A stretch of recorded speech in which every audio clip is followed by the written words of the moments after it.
प्रधानमंत्री ने आज कर्नाटक में श्री मधुसूदन साई आयुर्विज्ञान और अनुसंधान संस्थान का किया उद्घाटन। वर्ष 2047 तक विकसित देश बनाने में योगदान के लिए लोगों से की अपील।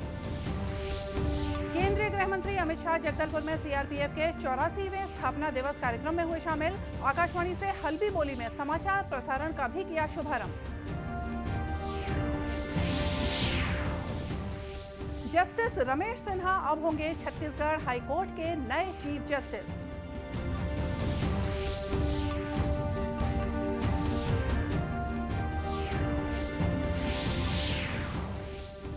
और रमजान का पाक महीना कल से शुरू। चांद की तस्दीक के साथ मुस्लिम समाज रख रहा है रोजे।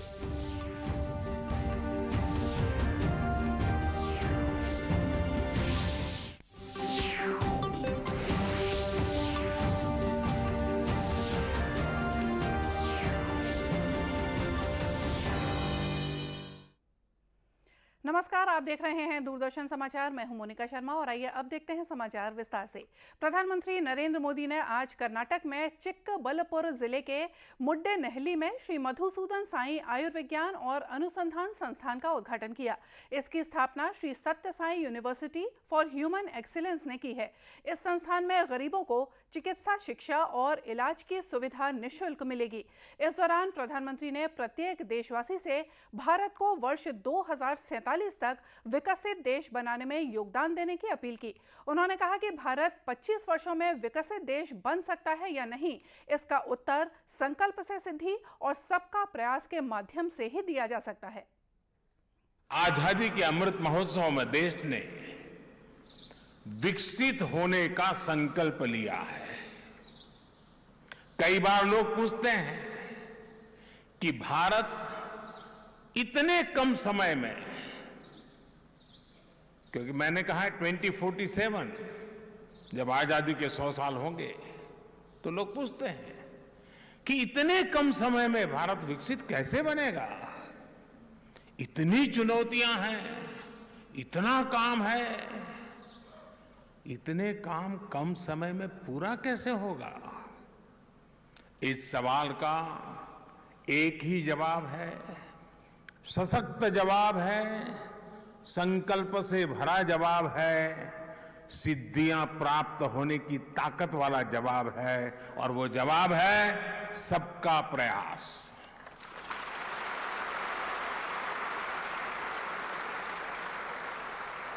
हर देशवासी के साझा प्रयासों से ये संभव होकर के ही रहेगा।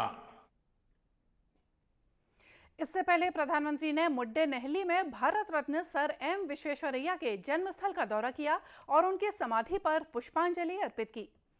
केंद्रीय गृह और सहकारिता मंत्री अमित शाह जगदलपुर में आयोजित सीआरपीएफ के 84वें स्थापना दिवस कार्यक्रम में शामिल हुए। इस दौरान उन्होंने परेड का निरीक्षण किया और सीआरपीएफ कर्मियों को वीरता पदक के साथ सर्वश्रेष्ठ केंद्रों को विभिन्न श्रेणियों में ट्रॉफियां भी प्रदान की। करणपुर स्थित केंद्रीय रिजर्व पुलिस बल परिसर में आयोजित मुख्य कार्यक्रम को संबोधित करते हुए श्री शाह ने कहा कि यह गर्व का विषय है कि पहली बार छत्तीसगढ़ के बस्तर में सीआरपीएफ का स्थापना दिवस मनाया जा रहा है। मित्रों, आज सीआरपीएफ की स्थापना और वामपंथी उग्रवाद की समस्या की शुरुआत के बाद पहली बार मैं देश के गृह मंत्री नाते गर्व से कह रहा हूं कि पहली बार सीआरपीएफ का स्थापना दिन यहां छत्तीसगढ़ में बस्तर के अंदर हम मना रहे हैं। ये हमारे लिए बहुत आनंद और गर्व का विषय है। श्री शाह ने कहा कि सुरक्षा के साथ साथ चुनाव संपन्न कराने में भी हमारे सुरक्षा बलों और सीआरपीएफ की अहम भूमिका होती है। तभी जीवित रह सकता है जब इसकी सुरक्षा समर्पित तरीके से की जाए।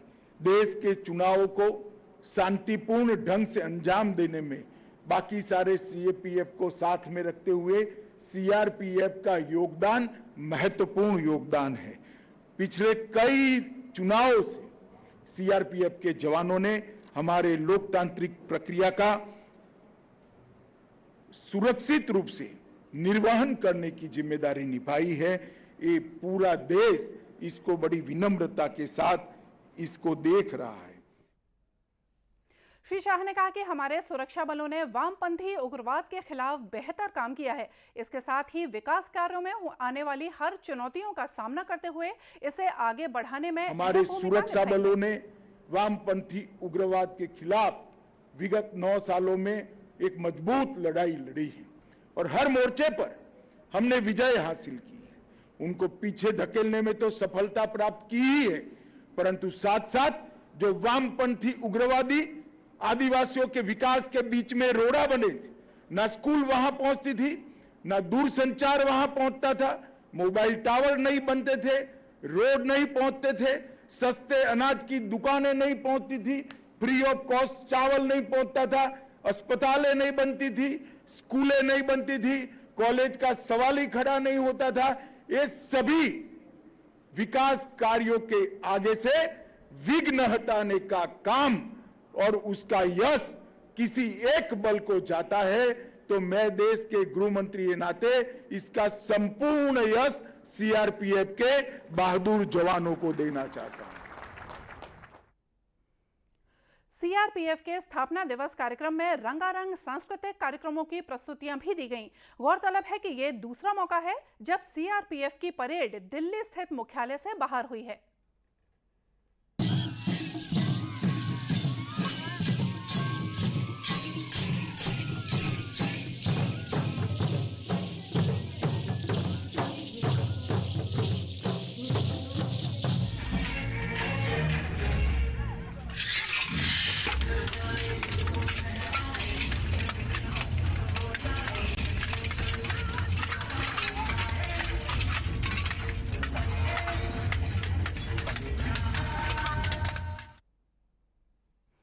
गृह मंत्री ने आकाशवाणी से हल्बी बोली में प्रसारित होने वाले साप्ताहिक समाचार बुलेटिन का वर्चुअली शुभारंभ किया।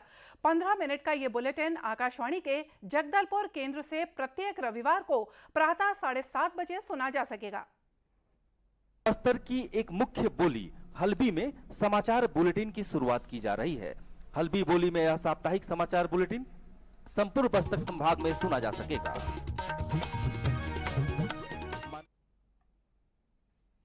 श्री शाह ने अपने संबोधन में कहा कि अब लोगों को स्थानीय बोली हल्बी में भी समाचार सुनने को मिलेगा, जिसके लिए मैं आकाशवाणी और दूरदर्शन को साधुवाद देता हूं। समाचार बुलेटिन भी आकाशवाणी ने शुरू किया है। छत्तीसगढ़ के अंदर आदिवासियों की भाषा में पहला बुलेटिन समाचार बुलेटिन शुरू करने के लिए मैं आकाशवाणी और दूरदर्शन को बहुत बहुत साधुवाद देता हूं। इससे न केवल हमारी स्थानीय भाषाएं मजबूत होगी, इस क्षेत्र में रह रहे आदिवासियों को अपनी ही भाषा में देश और दुनिया में जो कुछ भी घटित होता है इसके समाचार सीधे मिल पाएंगे। इससे देश और दुनिया के साथ उनका संपर्क और उनकी जानकारी भी समृद्ध होगी, इसका मुझे विश्वास है। आपको बता दें कि अब समाचार के जरिए हल्बी बोली में लोगों को जानकारी के साथ सरकार की योजनाओं के बारे में जानने का अवसर मिलेगा।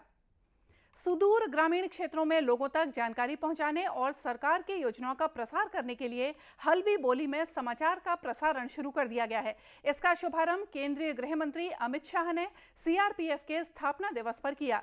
इस अवसर पर प्रसार भारती के सीईओ गौरव द्विवेदी ने हल्बी बोली में समाचार प्रसारण के लिए केंद्रीय गृह मंत्री अमित शाह और केंद्रीय सूचना और प्रसारण मंत्री अनुराग सिंह ठाकुर का आभार जताया। सुदूर ग्रामीण क्षेत्रों में जहाँ पर हिंदी या अंग्रेजी का प्रचलन कुछ कम है, वहाँ तक समाचार पहुँचाने के लिए और अन्य जानकारी पहुँचाने के लिए स्थानीय भाषाएं सर्वोत्तम रहती हैं। और इसी कड़ी में यहाँ बस्तर क्षेत्र में जो सर्वाधिक प्रचलित हल्बी भाषा है, उसमें एक साप्ताहिक न्यूज़ बुलेटिन का आज उद्घाटन माननीय केंद्रीय गृह मंत्री जी द्वारा अपने बस्तर प्रवास के दौरान किया गया है। और मैं आभार व्यक्त करता हूँ माननीय केंद्रीय गृह मंत्री जी का और हमारे सूचना एवं प्रसारण के मंत्री जी माननीय श्री अनुराग सिंह ठाकुर जी का, जिन्होंने बड़ी तेज़ गति के साथ में हमें इस कार्यक्रम को लॉन्च करने के लिए सहयोग किया। 15 मिनट का ये बुलेटिन आकाशवाणी के जगदलपुर केंद्र से प्रत्येक रविवार को सुबह 7:30 बजे सुना जा सकेगा। केंद्र सरकार ने अपने कर्मचारियों और पेंशन धारकों का महंगाई भत्ता 4% बढ़ा दिया है। महंगाई भत्ता अब 38% से बढ़ाकर 42% कर दिया गया है। इसका लाभ 1 जनवरी से केंद्र सरकार के 47 लाख कर्मियों और 69 लाख से ज्यादा पेंशन भोगियों को मिलेगा।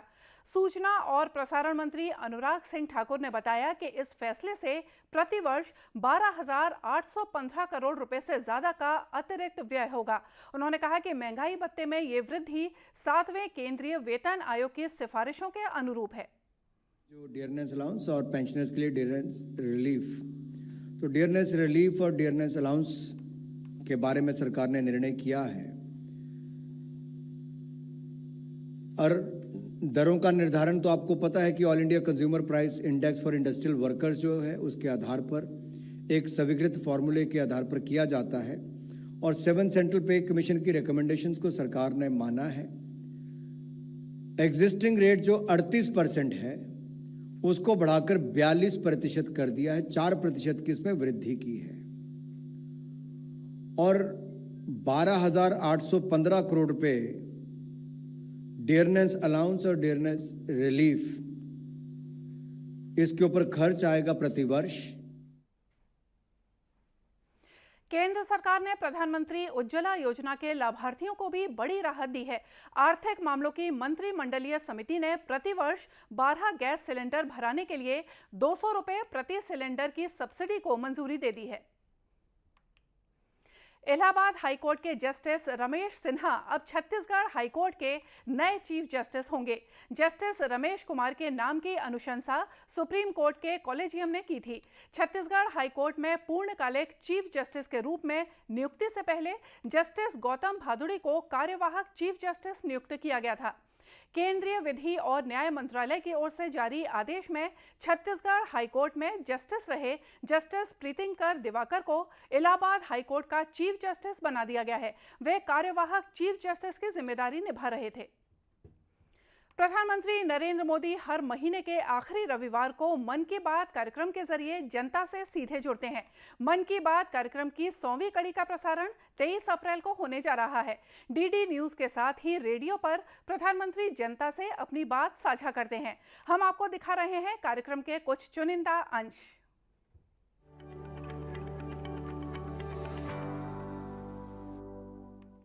अब करदाता को सरकार की कर व्यवस्था से जोड़ना अधिक मुश्किल काम नहीं है, लेकिन फिर भी पुरानी आदतें जाती नहीं हैं।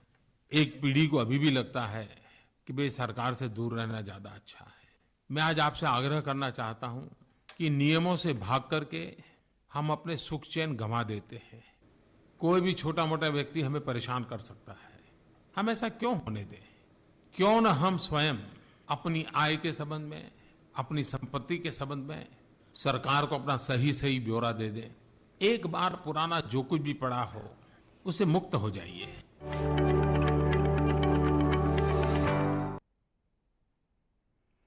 रमजान का पाक महीना कल से शुरू हो गया है।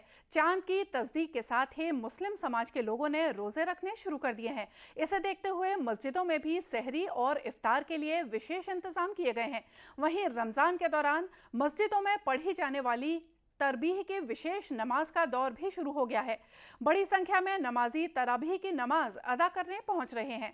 भिलाई के सेक्टर 6 स्थित जामा मस्जिद के इमाम हाफिज मोहम्मद इकबाल अंजुम ने बताया कि रमजान का महीना लोगों को गरीबों और ज़रूरतमंदों की मदद करने का पैगाम देता है। माह रमज़ान की मुबारकबाद पेश करते हैं और दुआ करते हैं कि इस माह रमज़ान की बरकत से हमारा छत्तीसगढ़ खुशहाल हो, हमारे छत्तीसगढ़ में हमेशा हमेशा अमन कायम रहे।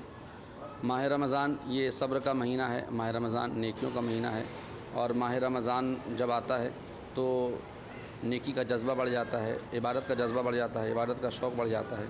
इस माह रमज़ान की अहमियत और फजीलत ये है कि इस माह रमज़ान के आते ही अल्लाह पाक जन्नत के दरवाज़े खोल देता है, जहन्नम के दरवाज़े बंद कर देता है और इस माह रमज़ान में एक नेकी करने पर 70 नेकी का सवाब मिलता है।